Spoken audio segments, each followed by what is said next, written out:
Hello everyone, मैं अंकुर वावेले आप सभी का स्वागत करता हूं आपके अपने channel magnet brains Hindi medium पर। और आज हम बात करने वाले हैं भारतीय कृषि का विकास। ये टॉपिक है कक्षा 12वीं के भूगोल के अध्याय 5 का। अध्याय 5 का नाम है भू संसाधन तथा कृषि। तो बात करेंगे भारतीय कृषि का विकास। तो विकास से आप क्या मतलब समझते हैं? अब कृषि के विकास में जैसे बात की गई कि भारतीय कृषि का विकास है ना,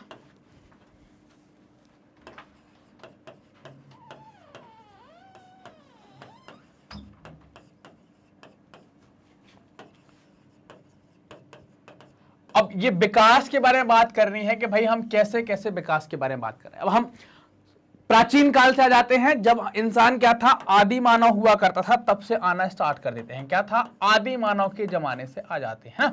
आपको मैं एक टाइमलाइन बना देता हूं, फिर उसके बाद फिर अपन विकास जो सिस्टमेटिक आपकी बुक में दिया है वैसा पढ़ लेंगे। आदि मानव आ गए, आदि मानव के बाद फिर अपन क्या हो गए, मानव हो गए, मानव के बाद अपन क्या हो गए, आधुनिक मानव हो गए। क्या हो गए? आधुनिक मानव हो गए। क्लियर ये बात? अब यहां पर अगर हम बात करें, अगर आप देखें तो आदि मानव जो था वो कैसा था? जंगलों में रहता था। कैसा था? जंगलों में रहता था। भोजन वगैरह किस पर निर्भर था? फल फूल खा लेना, कुछ शिकार विकार करके खा लेना, वैसा कुछ इसका था, है ना। यहां पर अगर आप देखें कृषि थी क्या, तो यहां पर आपको कृषि देखने को नहीं मिलेगी। यहां पर कृषि नहीं हुआ करती थी। इसके बाद आए, यहां पर आए जब ये आदि मानव से मानव बनने की स्टेज थी, है ना। आदि मानव से मानव बनने की स्टेज जो हुआ करती थी, इस स्टेज में आपको झूम खेती देखने को मिलेगी, है ना। इसमें क्या मिलेगी? झूम खेती देखने को मिलेगी, जिसको शिफ्टिंग एग्रीकल्चर भी कहते हैं। क्या कहते हैं? शिफ्टिंग एग्रीकल्चर कहलाती है ना। शिफ्टिंग एग्रीकल्चर भी कहते हैं। झूम खेती का मतलब क्या है? जंगल साफ किए, जंगल साफ करके उन्होंने कुछ खेती करना स्टार्ट कर दी। तो यहां पर खेती की तरक्की हुई, बिल्कुल हुई, क्योंकि पहले तो खेती कर नहीं रहे थे, पहले तो जंगलों के फल फूल खा रहे थे। अब यहां पर खेती करना स्टार्ट कर दी।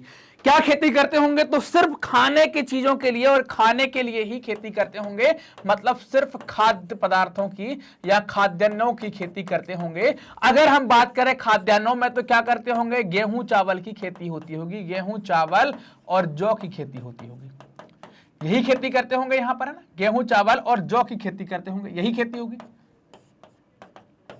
ठीक, तो ये झूम खेती में जब खाद्यान्नों की खेती हो रही थी, गेहूं चावल और जौ, और ये कितनी हो रही थी? अगर इस खेती के बारे में बात करें कि ये खेती कितनी कर दे रहे थे, तो ये खेती सिर्फ किसके लिए करते थे?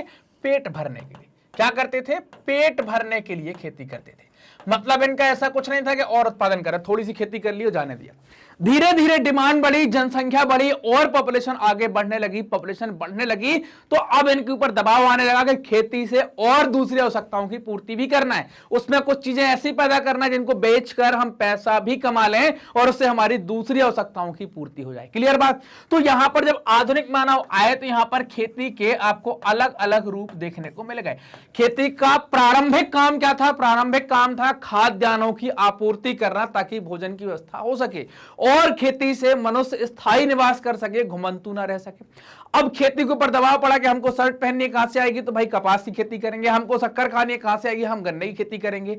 हमको चाय पीनी है, तो हम चाय की खेती करेंगे, कॉफी। तो ऐसी अलग अलग खेती की डिमांड, अलग अलग चीजों की आवश्यकता होने लगी। इससे उन सब चीजों की आवश्यकता के कारण खेती पर दबाव बढ़ा, तो खेती के अलग अलग रूप देखने को मिले। तो यहां पर क्या हुआ? आधुनिक मानव ने खेती के कई रूप विकसित कर दिए, कई प्रकार विकसित कर दिए, कई ऋतुएं विकसित कर दी। ऋतुएं हम पढ़ चुके हैं। और तरक्की कैसे हुई कि इसमें उत्पादन में भी वृद्धि हुई, खेत के जोत के आकार में भी वृद्धि हुई, किसानी करने के तौर तरीकों में वृद्धि हुई। तो ये खेती का विकास अब आज देख पाते हैं। आधुनिक मानव जब आ गया, तो अब यहां आधुनिक मानव जब आ गया, यहां पर हम खेती के विकास की जब बात करते हैं, तो यहां पर हम जो विकास देखेंगे वो कब से देखेंगे? 1950 से लेकर आज तक का विकास हम देखने वाले हैं। हमारे तो यही है कि आजादी के टाइम पर हमारे पास खेती कैसी थी और अभी कैसे है। तो बीच में यहां पर आप खेती के लिए देखें, चूंकि खेती करनी है तो बीज अच्छे चाहिए, खाद चाहिए, सिंचाई की व्यवस्थाएं होनी चाहिए, और एक स्कीम आई जिसको कहते हैं ग्रीन रेवोल्यूशन, हरित क्रांति, उसके बारे में भी यहां पर चर्चा की जाएगी। क्लियर बात यहां तक की? देखो, अब क्या हो गया, यहां पर चैप्टर क्या कह रहा है कि कृषि भारत का सबसे प्रमुख व्यवसाय है, मेन आपको बिजनेस देखने को मिलेगा। खेती हमारे देश की अर्थव्यवस्था का भी आधार था। अगर हम आजादी के टाइम की बात करते हैं तो उस टाइम तक हमारी कृषि जो है वो अर्थव्यवस्था में डोमिनेट करती थी, उसका बड़ा योगदान हुआ करता था। परंतु यह व्यवसाय जो है वो बहुत पिछड़ा हुआ है, मॉडर्नाइजेशन इसका नहीं हो पा रहा है जैसे दूसरे देशों में आप देखते हैं। अमेरिका वगैरह में 10%, 5%, 10% के आसपास लोग खेती करते हैं, लेकिन उनका काम करने का तरीका अलग है। हमारे यहाँ लोग 50%, 40%, 60%, और अगर डायरेक्ट इनडायरेक्ट सब कैलकुलेट कर ले तो 70% के आसपास लोग खेती पर डिपेंडेंसी रखते हैं, फिर भी वो उतने तरीके से आगे नहीं बढ़ पा रही है।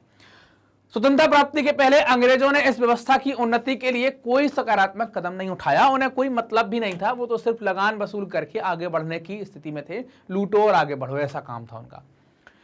स्वतंत्रता प्राप्ति के बाद हमारे देश की राष्ट्रीय सरकारों ने देश की कृषि की उन्नति के लिए कृषि व्यवसाय के महत्व को समझा और उसमें कई सारे परिवर्तन करने का प्रयास किया। जैसे अलग अलग, जैसे उन्होंने देखा कि भाई खेती के लिए सिंचाई की हो सकता है तो उन्होंने नहरें खुदवाना स्टार्ट किए, कुएं की हो सकता है तो कुएं खुदवाना स्टार्ट किए, बीज की हो सकता है तो बीज सरकार की तरफ से बांटना स्टार्ट किए, खाद सरकार की तरफ से बांटना स्टार्ट किया, प्रशिक्षण देना स्टार्ट किया। ऐसे कई सारे काम किए ताकि खेती क्या हो सके, बहुत अच्छी हो सके और उसका डेवलपमेंट हो सके। पिछले 71 सालों में कृषि के विकास के लिए आप अनेक कार्यक्रम देख सकते हैं, कई सारे कार्यक्रम अपनाए गए। अलग अलग राज्यों ने, अलग अलग केंद्र सरकारों ने अलग अलग कार्यक्रम अपनाए, जिससे कृषि व्यवसाय में काफी परिवर्तन आपको देखने को मिलेगा।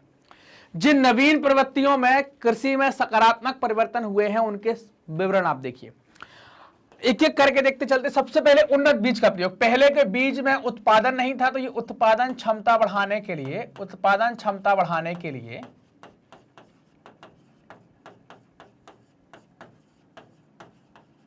उन्नत किस्म के बीज लाए।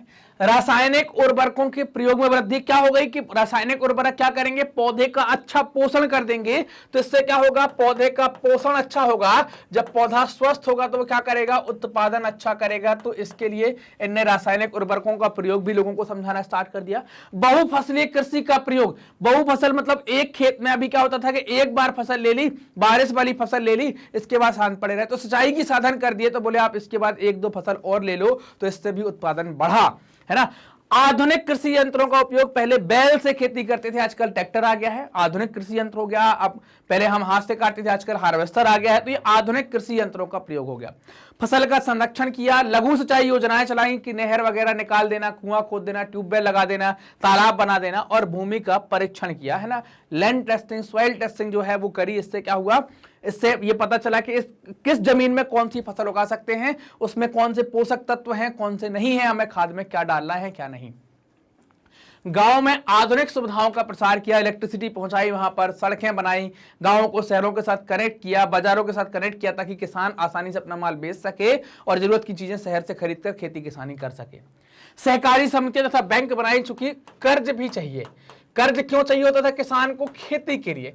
क्यों खेती के लिए कर्ज चाहिए, कभी बीज खरीदना है, कभी खाद खरीदना है, कभी कोई यंत्र खरीदना है, ट्रैक्टर खरीदना है, तो उन सब माध्यमों से वो अपनी आधुनिकीकरण कर पाए खेती का। इसके लिए सहकारी समितियां और बैंक बना दी। कृषि विपणन व्यवस्था, है ना, एग्रीकल्चर मार्केटिंग की व्यवस्था कर दी गई कि भाई आप कैसे बेचेंगे चीजें, आपकी खरीदारी के लिए भी ये सहकारी समितियां सपोर्ट करती हैं। कृषि उत्पादों के न्यूनतम समर्थन मूल्य का निर्धारण, एमएसपी के कम से कम इतना मूल्य तो मिलेगा ही मिलेगा। इससे क्या होगा, किसानों की दशा सुधारने में, उत्पादन बढ़ाने में भी मदद मिली। राजकीय फार्म स्थापित किए गए, सरकार के द्वारा अपने फार्म स्थापित किए गए, इनसे अच्छे किस्म के बीज बनाकर किसानों में बांटे गए। फसल बीमा योजना, कई बार प्राकृतिक आपदाओं के कारण फसल खराब हो जाती है तो उसमें किसान का बहुत नुकसान हो जाता है, तो बीमा योजना के माध्यम से उसकी भरपाई कर दी गई। बहुफसल एवं सघन जिला कार्यक्रम और कृषि में नई नई तकनीकों का प्रयोग, इन सब के माध्यम से कृषि में बहुत परिवर्तन आपको देखने को मिला। एक रिवॉल्यूशन हुआ जिसको कहते हैं हरित क्रांति। इसके माध्यम से खाद्यान्न में, खासतौर से गेहूं चावल के जो उत्पादन है उसमें एकदम आपको आश्चर्यचकित वृद्धि देखने को मिली है। हरित क्रांति से आशय कृषि में नई तकनीकी का प्रयोग कर कृषि उत्पादन में वृद्धि करना था। भारतीय कृषि इतिहास में से हरित क्रांति का सूत्रपात बहुत ही महत्वपूर्ण है, क्योंकि बढ़ती हुई जनसंख्या के लिए अधिक खाद्यान्न की आवश्यकता थी और उसकी पूर्ति सिर्फ भारतीय कृषि ही कर सकती थी। हम बाहर से खरीद कर लाएंगे तो वो महंगा होगा, तो हमें उत्पादन करना होगा, तो उसी के लिए यह कार्यक्रम लाया गया। यही कारण है कि क्रांति के फलस्वरूप भारत में खाद्यान्नों का उत्पादन 1951 की तुलना में 3 गुने से अधिक हो गया, तिगुना हो गया उत्पादन। यह हरित क्रांति का योगदान है। गेहूं, चावल, ज्वार, बाजरा, इन फसलों को खास तौर से इन फसलों को मुख्य रूप से लाभ यहां पर प्राप्त होता है।